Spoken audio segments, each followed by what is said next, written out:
Vipi, kuna shida? Za saizi kwanza. Salama, sijui wewe. Maana nilikuwa nakutafuta nikwambia habari za yule mjomba wako. Mjomba wangu yupi? Yule wa kike, yule Mima. Amefanya nini? Hivi, kwa nini mkianza kuozesha msikae labda na binti yako ukamuuliza kama anampenda au ana mwanaume gani? Nyinyi mnajiozeshea tu bila kuuliza taratibu yoyote. Hivi wewe binti, kutoka ulipotoka mpaka hapa ulipofika, umenisimamisha kwa hilo swala? Ndiyo, kwa sababu yule mwanaume mliomuozeshea binti yenu sio mtu sahihi. Mima ana mwanamume wake mwingine kabisa anaompenda, lakini sio yule.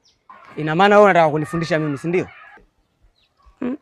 Sasa nakwambia hivi, sio wewe tu, mpaka mabinti wengine wote wa mtaa huu waambie hivi, na nakwambia na wewe hivi, popote utakaponiona sitaki unisimamishe kuongelea familia yangu na mjomba wangu, na kitakachokukuta ukiendelea tena usije ukanilaumu baadaye.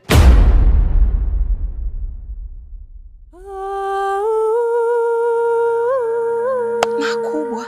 Hasa mikosa langu hapa nini? Hata kunisikiliza kwenye aje nisikiliza. Limenishuka. Mambo mengine yatupitage.